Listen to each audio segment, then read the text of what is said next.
Thanks, Kelsey. Carol Berner, who has been out on bail since last November, will be appealing her conviction and her sentence. A little background on this story. Berner drove her vehicle off a rural road in Delta and struck Alexa while the little girl was feeding a horse. Berner's blood alcohol level at the time of the accident was well above the legal limit. She was convicted on 4 counts, including dangerous driving causing death, and was sentenced to 2.5 years in prison and also received a 5-year driving ban. G20 leaders will meet in France this week, but on the eve of the summit, protesters have gathered in different cities, including Vancouver.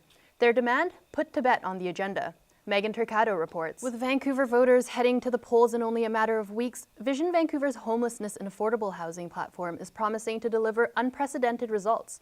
As my co-anchor James Lewis reports, one local shelter is already seeing an improvement. Gaze over, go along. You get the camera out or what? After things at the tent city took a turn for the worse, the city of Vancouver has taken to the courts, filing for an injunction. Chief Constable Jim Chu said the protesters were getting aggressive, sending 2 officers to hospital with human bite marks after this confrontation. According to David Eby, the injunction will give the police clarity as to what they can do to remove the protesters. And then the police can move in and clear the site, and anyone who ignores the enforcement order can be arrested for contempt of court.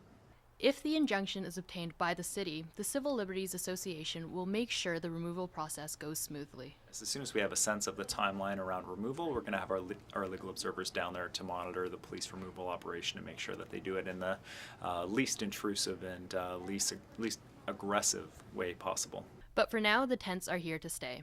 Connie Wan in Vancouver for BCIT Magazine.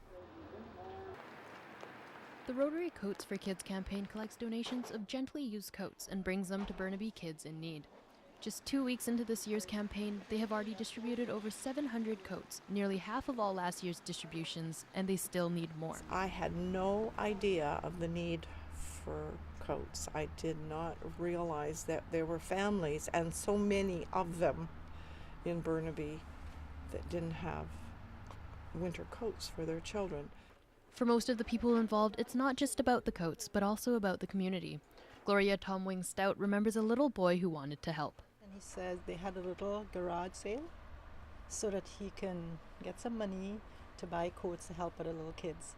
And that I felt so touched. I was like, wow, you know, this project goes way beyond just collecting some coats. And Darlene Broadhead remembers another little boy and his family who were willing to put somebody else first. He came on the truck with his brothers and his mother, and they went around feeling all the coats. And you know, we said, "What are you doing?" He says, he said, "My brother is very sick, and we need to get a thick coat for him." And Andrew was on the truck with me that day, and we looked at each other, and it was all we could do to keep from crying, because it was such a touching moment. Before they got their coats, they were looking after their sick brother. The club hopes they can continue to tell more stories of the community, but it will not be possible if their bins and storage stay empty.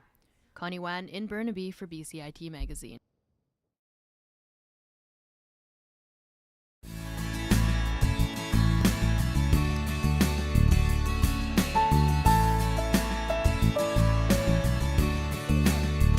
I would like to welcome you all to her new office as the MP for Vancouver South. Way up. Member of Parliament. Hi. Good to see you. Thank you for coming.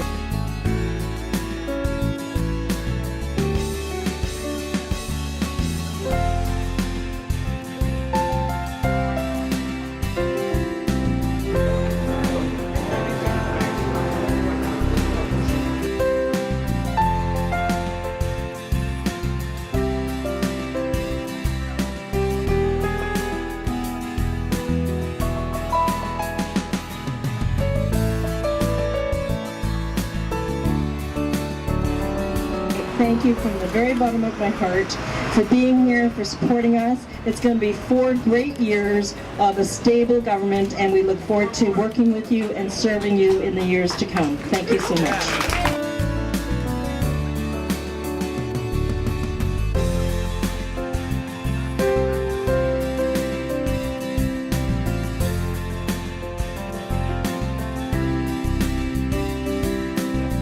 I'm Connie Wan. That's today's BCIT magazine. Thanks so much for watching.